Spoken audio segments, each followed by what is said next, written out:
Good evening. I'm Dr. Ruben Rucoba, a pediatrician from Pediatrust, and your moderator for tonight's live Q&A session, Talking to Your Children About Gun Safety. Tonight's session will be a presentation by the Be Smart organization. Our panelists include Dr. Dimple Damani, pediatrician at Pediatric Partners with offices in Vernon Hills and Highland Park, MaryJane Wang from Be Smart, and Officer Jeff Hemesath, Vernon Hills Police Department Crime Prevention Officer. We have a lot of questions that came in from the registrants over the last 2 weeks, and we'll get to as many of those as we can. You'll also have the ability to send in questions live, either through the Zoom chat function for those of you on Zoom or through Facebook Live. And don't worry if you missed something from tonight's webinar. We are recording this, and over the next few days, we'll be sending out a link to access the recording to everyone who registered. It will also be available on our Pediatrust website. We want to respect everyone's time, so we'll try to end this session promptly at 7 o'clock. We will have all three of our panelists present first, followed by a Q&A session. Let's start with you, Ms. Wang. Thank you. Thank you for having me here to speak with you. I appreciate Dr. Rucoba and Dr. Damani inviting me. And I also want to extend my thanks to Officer Hemesath for being here to share his invaluable professional experience as a law enforcement officer. My name is MaryJane. I'm a mom of 3 teenagers, and I'm a trained volunteer with Be Smart. Be Smart is a nonprofit public education program that was created by Everytown for Gun Safety Support Fund, and it was designed to bring together parents and all adults who are concerned about kids, guns, and safety. Be Smart focuses solely on public education about the role that secure gun storage plays in preventing unsupervised youth access to guns and preventing gun deaths and injuries in children. Because we are strictly public education and the way we are funded, we do not get involved in any of the gun laws or politics that revolve around that. We're strictly here to talk about safety and to bring everyone together, gun owners and non-gun owners alike, because the thing that unites us is that we all care about keeping our kids safe. So we're going to work together tonight and put politics aside. I know this is an emotional issue, especially right now. You know, a lot has happened recently, and I know some of you were personally impacted by what happened in Highland Park. Our hearts go out to you and to all survivors of gun violence that happen every day. And we want to just say that if at any time you feel that this is getting too heavy, we would recommend that you prioritize your mental health and your well-being and turn it off. As Dr. Rucoba said, this is being recorded, so you can look at it at another time when you feel stronger. Listen, you know, we're all parents. Some of us are gun owners, some of us are not gun owners. Some of you may have even been personally affected by gun violence, but we believe that most gun owners want to be responsible gun owners. And we're here today to talk about what all of us can do to make sure that children and teens don't have unsupervised access to loaded unlocked guns. And I want to say at the outset that this presentation was not intended for children or teenagers. It's only intended for adults. So if you can safely put in an earbud or move to a different room to listen to it, that's what we would recommend. Okay, and we will have some links that will be provided to you. Everything that I mentioned when I say we have resources for this, it will all be emailed to you. We do have some survivor resources that will be included.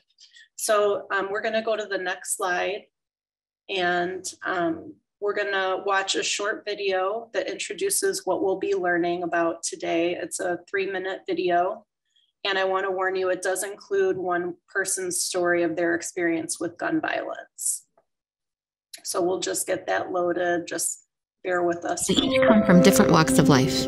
I'm the retired police chief of the St. Louis Police Department. Soy consejera bilingüe. I do a lot of writing. I write a lot of poetry. So I've known since I was very young that I wanted to be a pediatrician. I'm a dad, and I love to study history. And firearms are a way for me to access that history. Soy madre, soy esposa.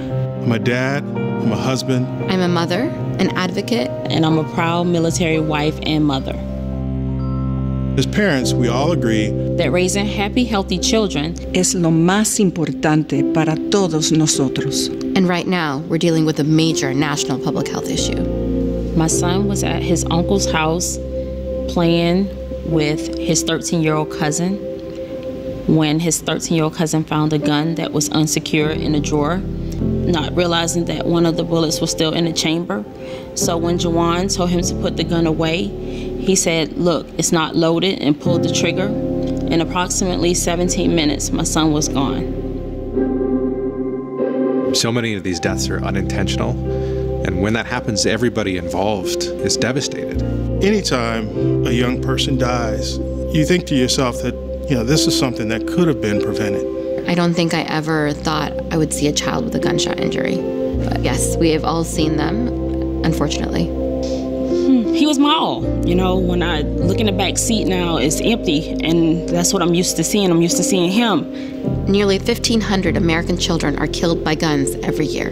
A leading cause of death for children in America. As adults, we are responsible for our children, and there are 5 simple things we can do to keep them healthy. Secure and store your guns locked and unloaded and separate from ammunition. Most guns used in school shootings come from the home. Practica comportamiento responsable. Talk to your kids about gun safety, but remember, that's a precaution, not a guarantee. Ask family members and other parents if there are any unsecured guns in their homes. Es tan fácil como mandar un texto o correo electrónico, and it could save a life. Recognize the role of guns in suicide. If you think your kid is at risk, make sure all your guns are stored, or just get them out of the house. Tell as many people as you can to be smart. So to recap, secure, model, ask, recognize, and tell as many people as you can. Be smart. Necesitamos hacer mejor. I store my guns responsibly, but I ask my neighbors and my friends to do the same thing. Whether or not it's your gun, it could be your child. Es responsabilidad de todos. We can't afford to stay silent.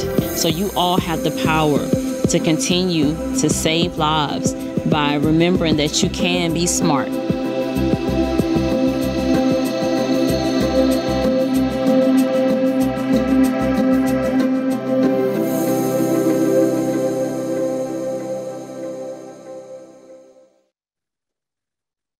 Okay, I've seen that video so many times, but every time I do, I get a little choked up because Giovannia's story is something that all of us parents, it's our worst nightmare. And you can tell how painful it is for her to share that story, but she does it because she doesn't want any other parent to go through what she's going through and the pain that she lives with every day of having lost her child in a preventable way. So her story also illustrates an important point, which is that whether we have a gun in our home or not, this could happen to our children when they're at someone else's house. So that's why we're going to teach you tonight what you need to know to be able to keep your children safe, whether they're at home or in someone else's home. And as Chief Islam, the police chief in that video said, whether or not it's your gun, it could be your child. So let's agree on these 3 things. We all want our kids to grow up happy and healthy. We each have the right to make responsible decisions about how to protect our homes, families, and communities, including whether or not to have a gun in our home. And if we can prevent even one childhood gun death or injury, it's our responsibility as adults to do so. So we're going to go to the next slide, and we're going to look at the scope of the problem that we're facing here. It's a sad fact that guns have become the leading cause of death for children in the United States now. Approximately 1,800 children die every year from guns, and that is an average of about 5 children every day. And the graph shows how those gun deaths break down. About half of them are gun homicides. A significant percentage, 40% of them, are youth firearm suicide, which we're going to be addressing soon. And the remainder are mostly unintentional gun injuries and deaths, gun deaths. And what those are is that's when a child, anywhere from toddler through teenager, accesses a loaded unlocked gun and unintentionally shoots themselves or someone else. Okay, and then the remainder, which is not on this chart because it's thankfully a smaller number, is active school shootings. And we're going to talk about the role that unsecured guns play in active school shootings. So we'll go to the next slide, please. The US Secret Service National Threat Assessment Center analyzes data from all of the school shootings that have taken place. And in 2019, they published one of their reports that found that about 80% of school shooters are students from the school. It's not typically like what we saw in Uvalde where it's, somebody coming in from outside. It's quite often a student that's there in the school. And about 76% of school shootings are carried out by someone using guns they took from home. And that makes sense because if we're talking about students, we're talking about minors who cannot just go into a store and buy guns to carry out a plan. They rely on having access from an adult in their life. Okay, so that's very powerful information that came out of that US Secret Service research. And it tells us that, it identifies one significant way that we can intervene to prevent a would-be school shooter from being able to carry out their plan in the first place. And that's by raising awareness about the importance of secure storage and making sure parents are using secure storage. So on the next slide, we're going to look at some of the consequences of unsecured guns. And we divide these into 3 types of deaths. On the left, we have unintentional gun deaths. And as I said, that can happen to a child as young as 2, or all the way up through the older teenage years. And the way these stories play out is different depending on the developmental age of the child. As you can imagine, a toddler is just grabbing things out of drawers that they pull open and things that they climb up and reach that you never thought they would reach. With teenagers, it's oftentimes they're, showing off in front of each other and playing with a gun that they think is not loaded, and they don't realize that there's a bullet actually still in the chamber. So the first story is a 4-year-old boy who unintentionally shot and killed himself after gaining access to an unsecured loaded gun that was found in the basement of his home. The second story is a typical story of an older group of children. This is a 14-year-old boy who unintentionally shot and killed his 13-year-old friend with a handgun while at another friend's house. The boy who lived in the home decided to show his friend his father's guns that were kept unsecured and loaded in a bag under a bed. The 14-year-old was found guilty in juvenile court of involuntary manslaughter, reckless conduct, and reckless discharge of a firearm. And of course, the family of the 13-year-old has had their lives completely shattered by the loss of their child. So you can see how both families' lives are destroyed when these things happen. In the middle, we have, again, what we just touched on, the role of unsecured guns in school shootings. An example of that is one that you probably all remember. This happened last November in Oxford, Michigan. A 15-year-old student had access to loaded unsecured guns at home that the parents kept unlocked. And he brought a gun to school and killed 4 students and injured 7 others. Again, that could have been prevented had he not had immediate access to guns to carry out his plan, but he did. And then on the far right, we have, again, this makes up the majority of what these deaths are, unfortunately, the youth firearm suicide. This is a case of a 7-year-old student who brought a gun to school that he accessed somewhere, we don't know where, and he shot and killed himself in the bathroom of his middle school. So these are all tragedies, but I'm not sharing these stories to be depressing and to upset people. The thing we need to take away from this is these were preventable, and there's something that we each can do to prevent these from happening and to bring down that number of childhood gun deaths that we see. Okay, so we'll go to the next slide. You might be asking, what's the scope of this issue? How often do kids have access to a loaded unlocked gun in their home? Well, about 4.6 million American children live in a home with a loaded unlocked gun. And to put that in perspective, that's about the same number of children in the country that have a food allergy. So that kind of gives a comparison. You can kind of grasp in your mind. And, you know, what about like, what are the patterns of secure storage and gun owners? Research shows about 54% of gun owners report not storing all of their guns locked and unloaded. And, you know, they have reasons for that, which we're gonna address when we get to the section on storage. So what can, we're gonna go to the next slide, I'm sorry. What can we all do, you know, to keep our homes and our families and our communities safe? Even if you don't have a gun in your home, or if you do have a gun in your home and you are using secure storage, what can we do? Together, we can learn to be SMART. And SMART is an acronym. The S stands for secure guns in your home and vehicle. M stands for model responsible behavior around guns. A stands for ask others about unsecured guns in other homes. And that's the part that I think most parents find the most helpful. We're going to give you some tools about how to ask in a minute. R is recognize the role of guns in suicide. And T is tell your friends to be SMART. And that helps raise everyone's awareness about this. So we're going to go to the next slide, and we're going to talk about S, which is secure guns in homes and vehicles. So 13 million homes with children in our country have at least one gun in them. And the majority of children in gun owning homes know where the gun is kept.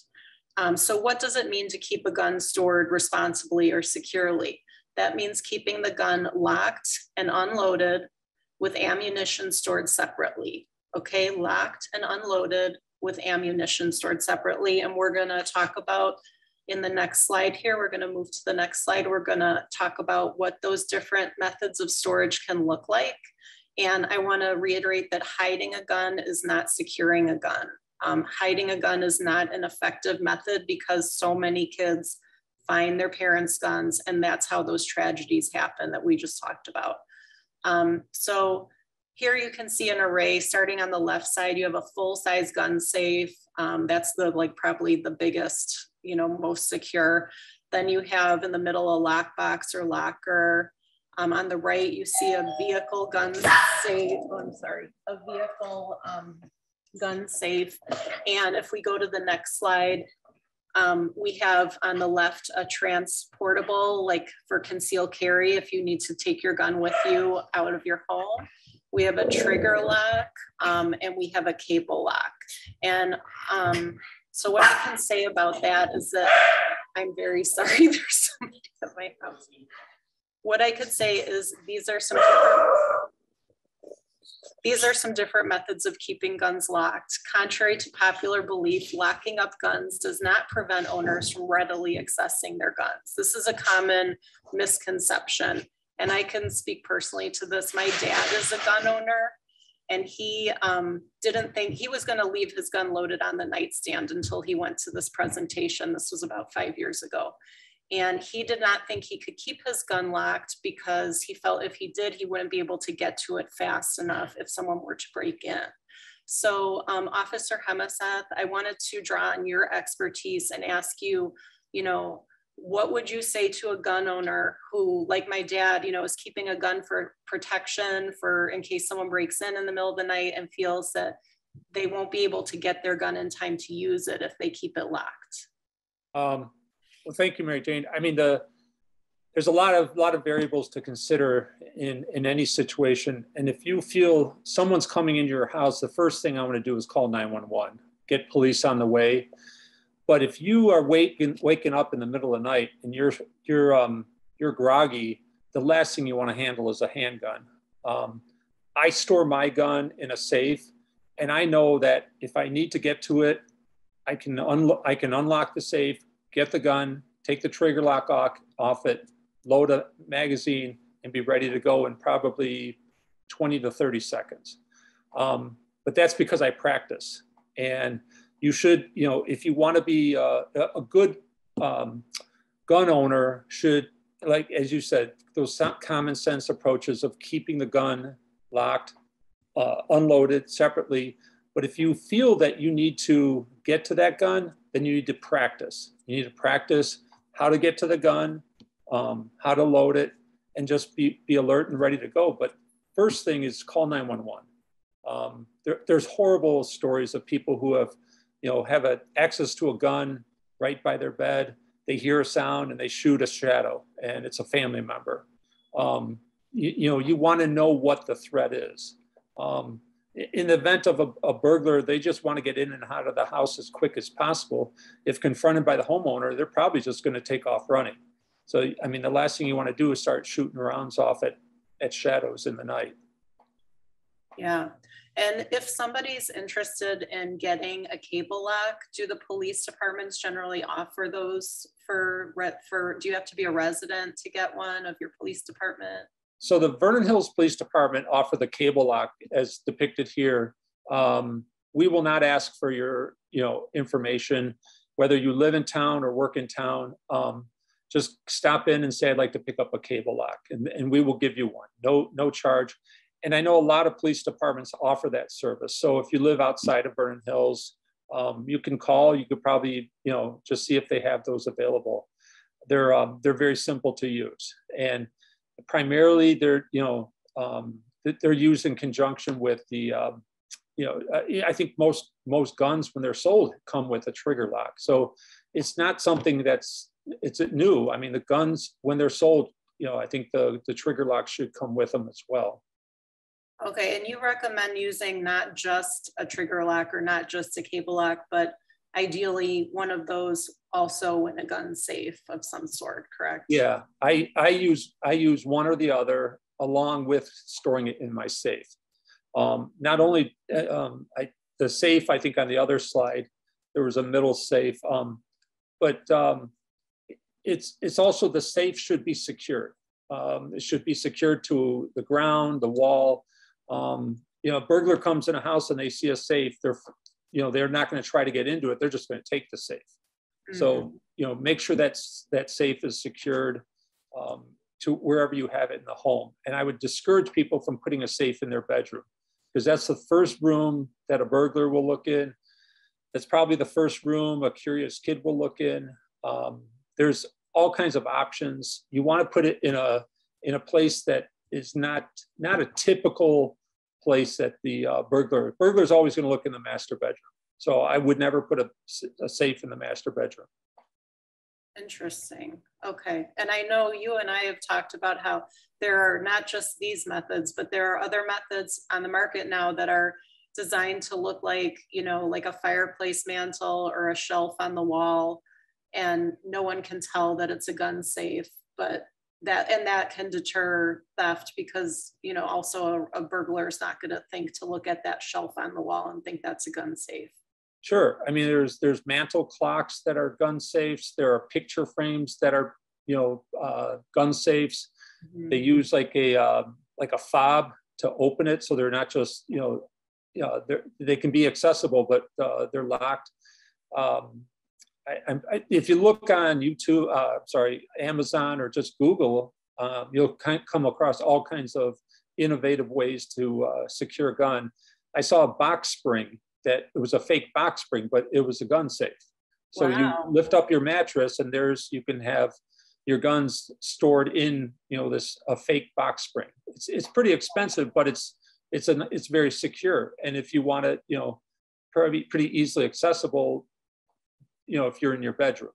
Yeah. But you also have to think about you're in other rooms of your house, depending on the size of your house. So it doesn't necessarily have to be. I mean, I have one safe in my house, and most people, I guarantee, will never find it, and it's not in my bedroom. But but you may have to a couple locations. You may want to, if it's a small container that can hold one or two handguns. Now, if you're a hunter and you're holding, securing several long barrel, then that earlier safe, the big floor safe, that's something probably would go in a basement, secured to a concrete floor. Okay. And just to reiterate, if someone has a family member that's reluctant to store their guns locked and unloaded or locked, you would not advise that they keep their gun unlocked for security reasons. That's not advisable by the police department. No. And, some people I think are just, we want common sense, like what Be Smart promotes. Any any and every gun owner should just, the simple storing their weapons responsibly. But if there's someone in the house that's going through a mental health crisis, there's, deteriorating marriage, just issues going on, bring the guns to the police department. We'll hold them for you. We're happy to hold them for you. And it does happen it's pretty common. Wow. Okay. Yeah, I was going to mention that, but I'm glad you brought that up. If I could interrupt for just a second and ask a question related to this. I know that you mentioned, MaryJane, keeping guns and ammunition separate. So Officer Hemesath, would you recommend, like 2 different lock boxes, or just keeping the ammunition, since it's essentially, I assume it's essentially harmless without the gun, keeping the gun locked and just keeping the ammunition, somewhere else? If you have to come up with something that works best for you. I would always secure the handgun, the firearm, in a safe. And it's, depending on what your situation is, my ammunition is not stored in a safe, but it's in a secret. I have like a fake, I don't know how to describe it. It's a secret location that is near my safe. And so if I need to get to it, I can get to it. But the handgun is, with the trigger lock, unloaded, and in the safe. That makes sense. Thank you. Yeah, the key here is that hiding a gun is not sufficient. So, because right. that is something that kids will find. Okay, so did anyone else want to add anything there? No? Okay, so we'll go to the next slide, which is about the M in SMART, which is model responsible behavior. So M stands for modeling responsible behavior with children about guns, and every law-abiding adult has the right to decide whether or not to have a gun in their home. But as we've learned, you cannot rely on curious kids not to find the gun. So that's why, we need to focus on storing them responsibly. Kids know where their parents store their guns, and more than 1/3 reported having handled their parents' guns, many doing so without their parents' awareness. Nearly 1/4 of gun-owning parents in a study that was done did not know that their children had actually handled their loaded unlocked gun when nobody was around, which is very terrifying to envision that happening. It is always an adult's responsibility to prevent unsupervised youth access to loaded unlocked guns. It's not a curious child's responsibility to avoid them. So talk to your kids about gun safety, but remember, like the mom in the video pointed out, that is a precaution. It's not a guarantee of what they're going to do when they're in that moment and no adult is there supervising. What does the research tell us about this? One study took a group of children 10 and under, and half of them went to a gun safety class every day for a week. The other half, the control half, had no gun safety education at all. After that week of, training for the one half, the kids were put in a room with a 2-way mirror, and the researchers observed what they did. And there was a fake but very realistic looking gun hidden in a room where they would find it. And, surprisingly, the children who went through the week of gun safety training were just as likely as the children who had no gun safety training to approach and sometimes even handle that gun. So, this stresses why it's important that we don't rely simply on teaching our children about gun safety. It's important to do it, but it's not enough for us to, know that that's going to be all it takes.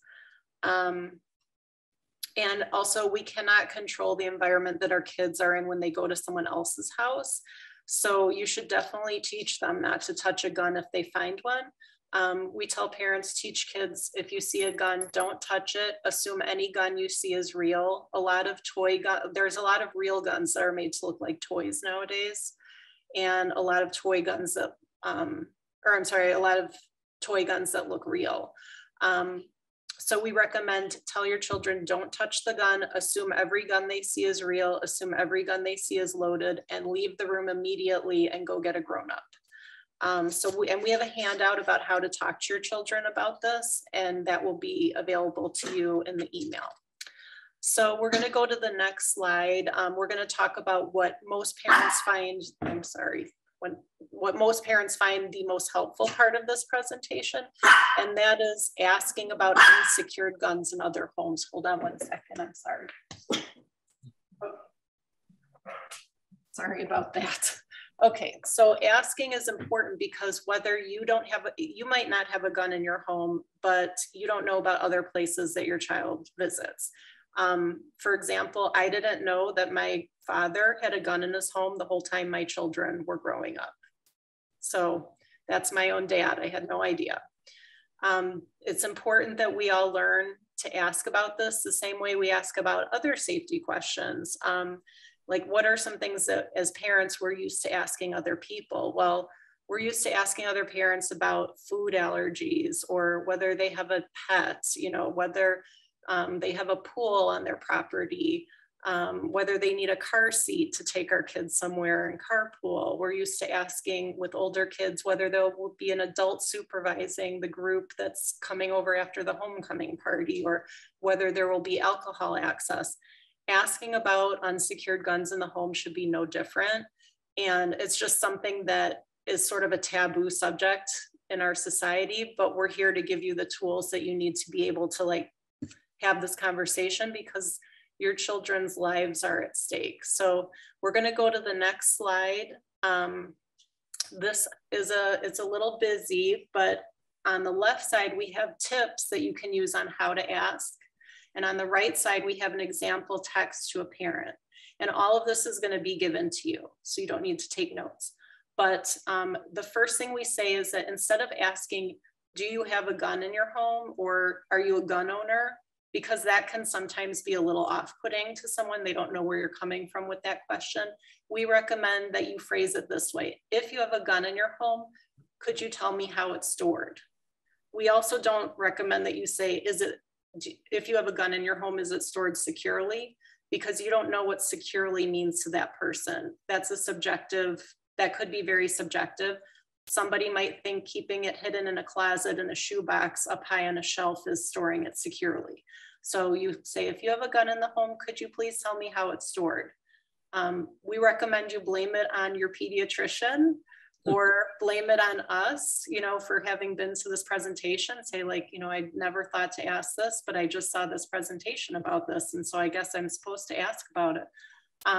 Remember, the thing that keeps most people from asking is they're afraid of offending the person. Responsible gun owners will not be offended. Responsible gun owners actually pride themselves on their safety measures, and they support secure storage, and they probably will be really more than happy to tell you all about their secure storage methods. A key tip that usually works really well, and that I have as in this example on the right, is sandwich the gun storage question between two other safety questions that are a little bit more common. So in the example on the right, you know, it says, "Hi Jen, thanks so much for having Evan over at your house next week. He can't wait to see Ben. A few safety questions my pediatrician said I should always ask before he goes to someone's house. Do you guys have a pool? If there are any guns in the home, could you please let me know how they're stored? Also, any food allergies? Evan doesn't have any. Let me know what I can bring for a snack, and if you want me to leave his car seat with you. Thanks again." So do you see how we sandwich that in, where the gun question is between the pool question and the food allergy question? That sort of just makes it a little bit less jarring for both you to ask and for them to hear. And most often what parents say when they're asked this is, "Oh my gosh, that's such a good question. I never thought to ask that. I need to start asking that too." So, you know, if it's a gun owner that's responsible, they're not going to be offended. If it's not a gun owner, they're most likely going to thank you for alerting them and making them realize to ask this. Now, if they do say that they don't keep their gun locked, like if they say, "Oh, it's fine. Yeah, I keep it, you know, under the bed in a shoebox," and, you know, they've never ever found it. Have a plan in advance for how you're going to handle that. What I recommend doing is blame it on your child. Say like, "My child really gets into everything, and you would not believe the things that like he has found. He finds all of his birthday presents, all of his holiday presents. You know, I would just feel probably better just given the way he is if we just had it at my house instead." Or if you're comfortable being very direct, you could just say, like, I'm not comfortable with him, you know, in the home with an unsecured gun. It depends on your comfort level. And then the last thing we say is make it a habit to offer information about your house proactively to other parents. So when you're having someone at your house, you can tell another parent ahead of time, like, hey, just so you know, we have a non-shedding dog. Let me know if, you know, Sophie's afraid of pets. We can put him upstairs, or, you know, and we don't have any unsecured guns in our home. And, you know, Lauren is allergic to peanuts, something like that.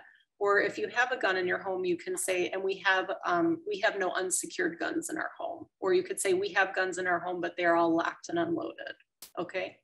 So all of that, again, is going to be in a handout that you're going to receive, but don't be afraid to ask, because this is how, you know, this is how we keep kids safer. So we're going to, oh, sorry. And I wanted to just kind of piggyback on MaryJane, what she said. So, you know, I 100% agree with the asking about unsecured guns before a play date, and you know, just, and now we text, so it's a little bit easier to just say, you know, Ben will be happy to come over for a play date.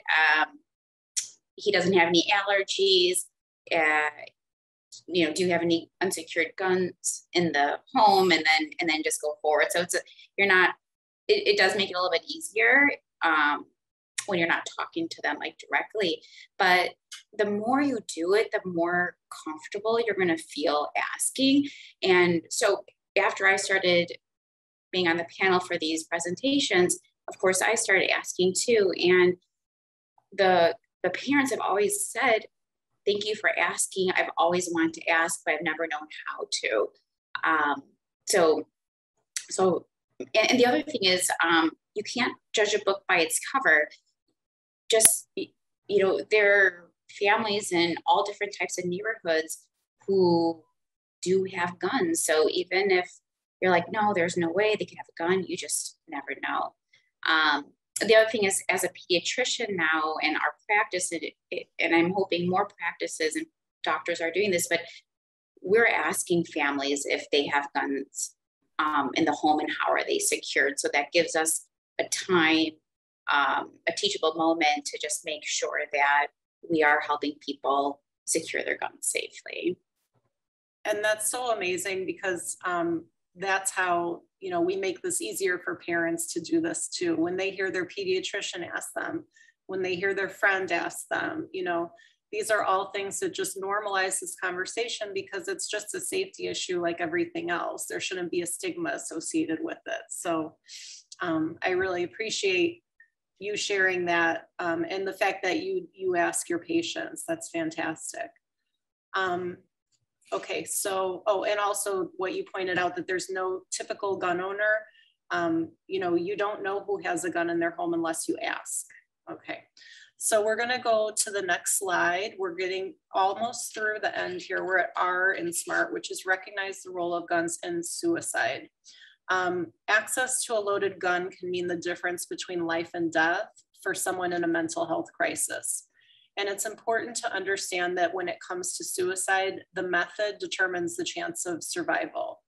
And firearms are by far the most lethal method, offering almost no chance of survival. In fact, most people who attempt suicide will not die unless they use a gun.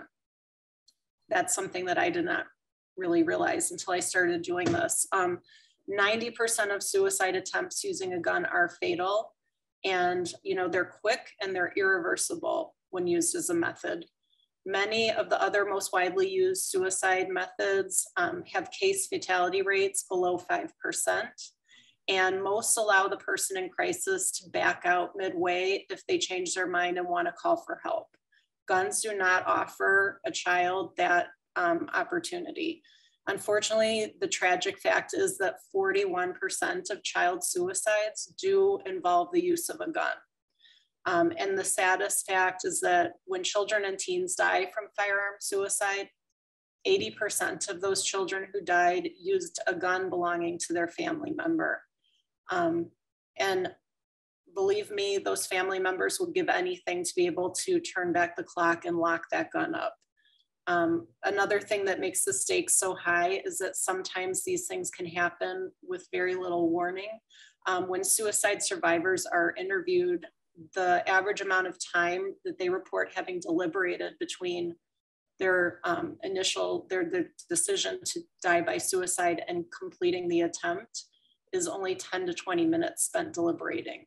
So access to a loaded unlocked gun in that brief moment of acute crisis can literally determine whether your child survives their attempt and goes on to get help or not. So this underscores why it's so important for us parents to keep guns locked and unloaded so that they don't have access. As your children get older, you might need to take another look at your storage methods. If you are using one of the less, like foolproof methods like a cable lock, as your children get older, you might want to switch to something a little sturdier like the gun safes that were pictured, because they get more resourceful. So you have to adjust your storage methods too. And as Officer Hemesath said, if you want to get the guns out of your house when you know that your child is going through a difficult time, you can usually take them to the police department. The police will usually hold your gun for you, and you can get them back when everyone in the household feels things are more under control. If we go to the next slide, the statistics about youth suicide. This top statistic was done before COVID, so I think this number is probably higher, but a survey of high school students found that 20% had seriously considered attempting suicide within the last year. That number is probably higher than 20% now. And one study showed that 41% of adolescents in gun-owning households report having easy access to the guns in their home. Research also shows that households that lacked both ammunition and firearms had a 78% lower risk of self-inflicted firearm injuries among children and teenagers. So safe gun storage does help.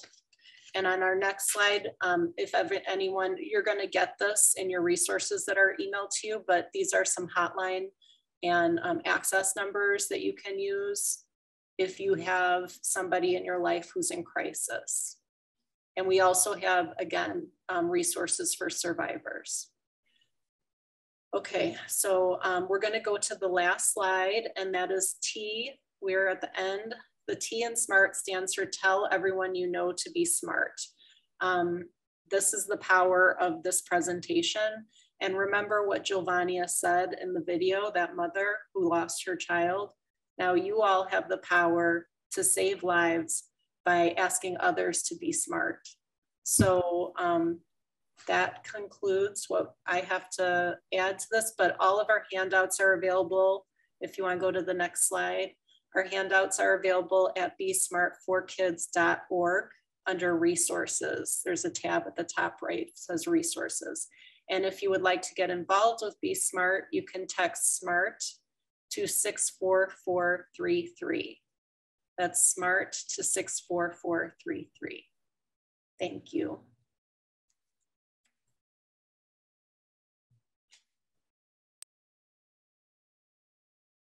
All right. Thank you, MaryJane, for that presentation. That was fabulous. Officer Hemesath, was there anything you wanted to add? I always enjoy listening to MaryJane talk about this because it's such an important topic and it's done in a very simplistic way. It's this is a no-brainer. I mean, all guns should be secured, but the thing that I always take away is about the dialogue. And MaryJane and I have talked about this before. I had a parent one time years ago ask me about, do I have guns in my home? And it was the first time, I've been a police officer for over 30 years, but at that time, I was very, very surprised that they asked me, but I wasn't offended. I appreciated it. I said, yeah, I do have guns in the home, but they're locked, they're unloaded. My kids don't know where they are. And I used that energy to then tell people when my children had friends over. I then took the initiative to tell the parents that I have guns in the home. but they're secured, they're unlocked, the ammunition stored separate. When the babysitter came over, I told her. So I'm not ashamed to say, yeah, I do have guns in the home, but they're secured. The kids don't know where they are, they're unlocked. And so it's something that I've used, in my career as well. I teach a lot of presentations about home security, and I bring this dialogue up as well. I unfortunately do some active shooter, active threat presentations, and I talk about securing guns. So it's just, I think it just like we have those conversations with our kids about alcohol use, about prom, going to friends' homes, making good decisions. This just goes hand in hand with that. Thank you. Dr. Damani, what about you? Again, the asking part was really hit home for me. And I did not think to ask about guns before play dates until I listened to MaryJane, the first presentation. And as I'm asking more in my practice, I'm really surprised by the number of gun owners. And I'm happy to say that the people who are, answering yes, they have a gun, when they do add that it is stored in a safe with the ammunition separately. However, very recently I did have a patient, they said it's on a very high shelf. The mom's like, even I can't reach it. And I told her the children will find a way. And I reiterated the fact that it needs to be stored safely. And again, I think, like MaryJane said, you can talk to your child about not touching a gun if you encounter it, walk away, talk to an adult. But what's easier to do is for the parent to be proactive and make sure that that situation doesn't come. And those children don't have to make that decision of, do I touch the gun or do I not? If they don't have that opportunity to see it, there won't be detrimental effects from it. All right, well, thank you. We do have some questions that came in from our registrants over the last few weeks. So I'm going to get to those now before we adjourn. So the first question is from Ms. Wang. How do I talk about this with family members who are very defensive about their, quote, rights to guns, unquote?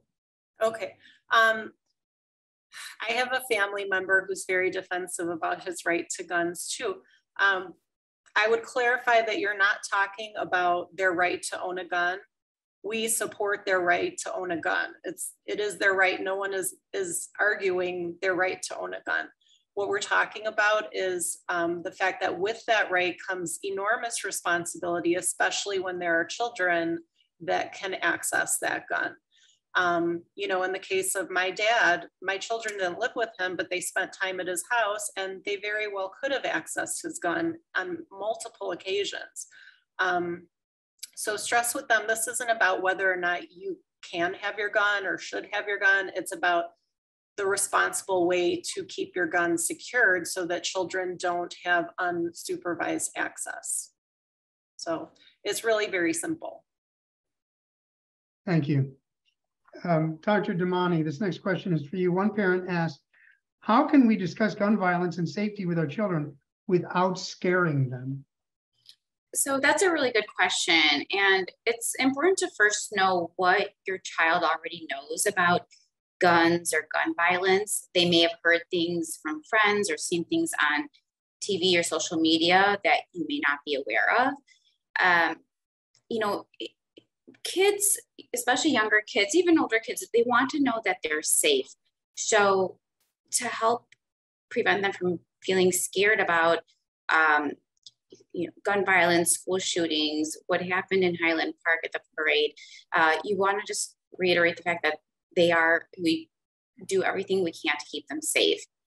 Adults, teachers, parents, and list out the ways that schools and communities, what they're doing to keep the kids safe, and reassure them that there are more good people in this world than bad people. And it's all the good people who will take care of them and protect them. Thank you. Very wise.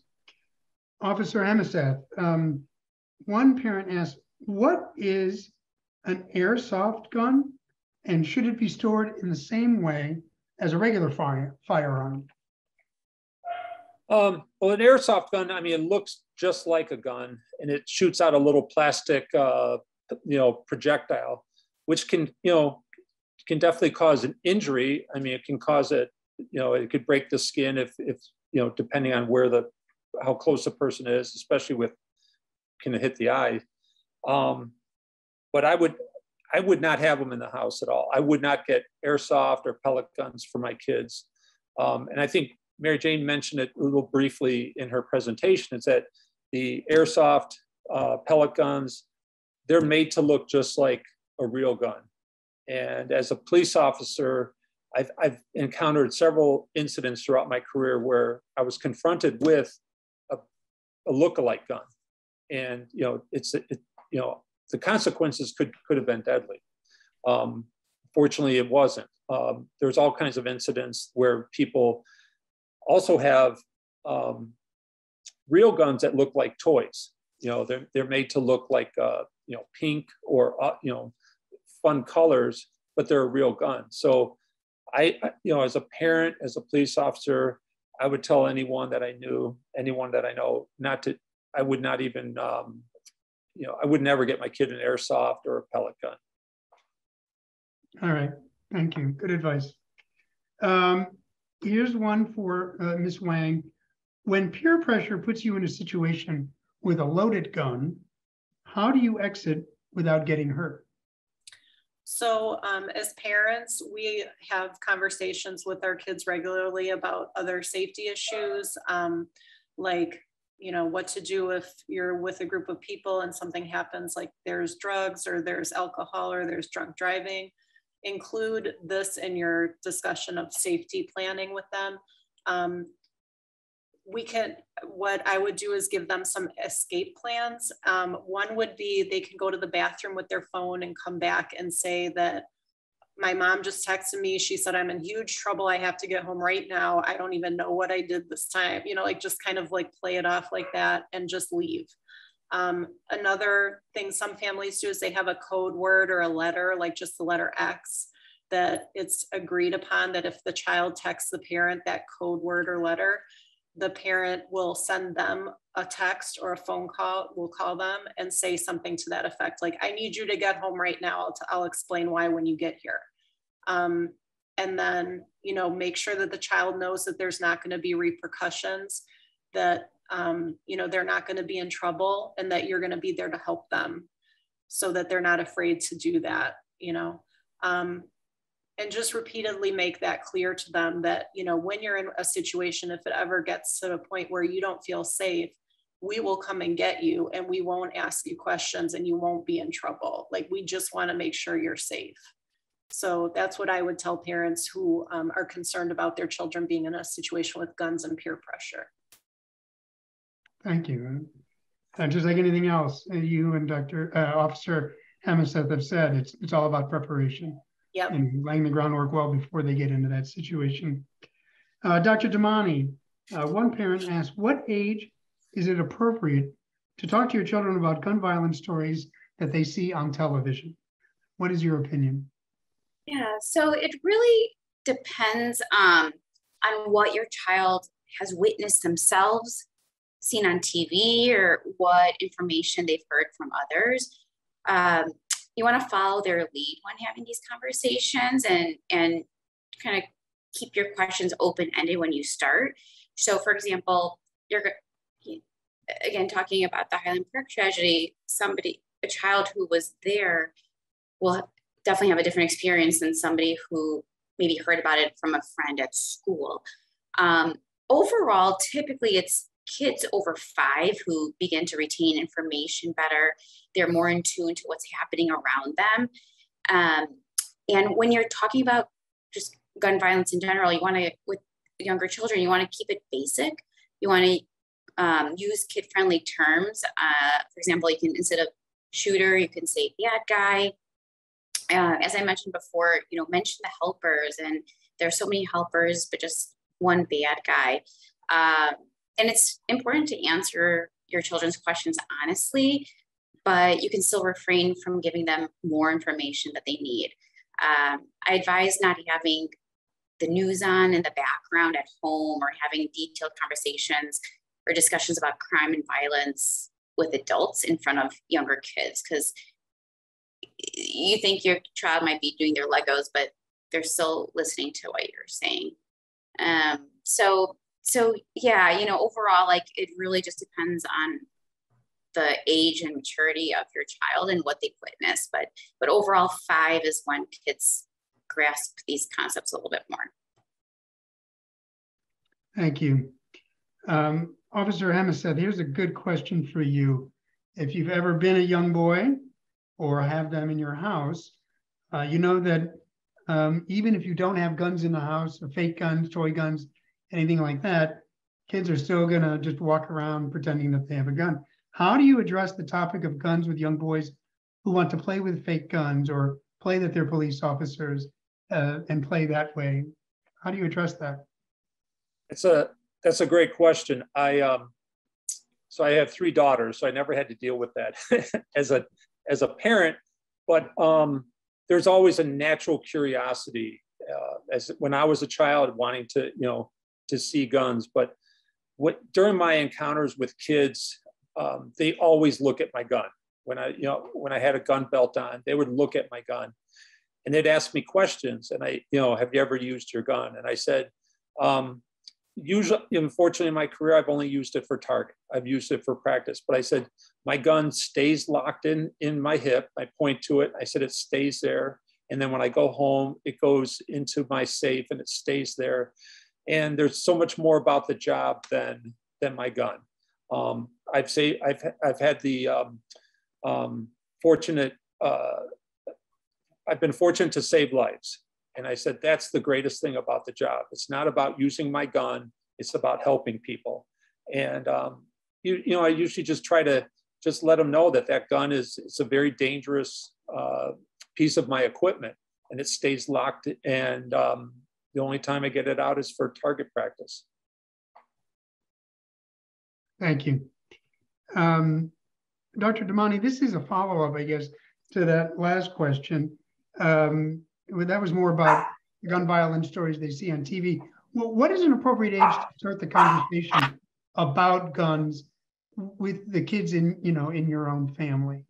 Is there an age that's considered too young to talk about them? Yeah, another good question. I mean, I think, like, again, first of all, you know your child best, and it's about 5 when kids start doing, they go to kindergarten and they'll start doing lockdown drills in school. So they'll be introduced to the idea of, okay, we're hiding and we're trying to stay safe. And this is a good opportunity to start talking about just gun violence and being safe, and what we do to stay safe at school. And then also just around early school age is when you start dropping kids off for play dates. So again, first and foremost, you want to ask the family if they have a gun in the home and how is it secured. But you can start talking to your kids about encountering guns at that age. If they see a gun, please don't touch it. Go to an adult, walk away. So yeah, early school age, I think, is a good time to start talking about it. Thank you. All right, well, I see that we're up against the clock. It's now 7 o'clock, and I want to respect everyone's time. So I want to thank all of our panelists tonight, MaryJane Wang, Officer Jeff Hemesath, and Dr. Dimple Damani for a really insightful presentation. Thank you all for your comments. And as a reminder to everybody, the webinar has been recorded. We'll be sending out the link to access that recording in an email to everybody who registered for this event in the next few days. So be sure to check your inboxes for that.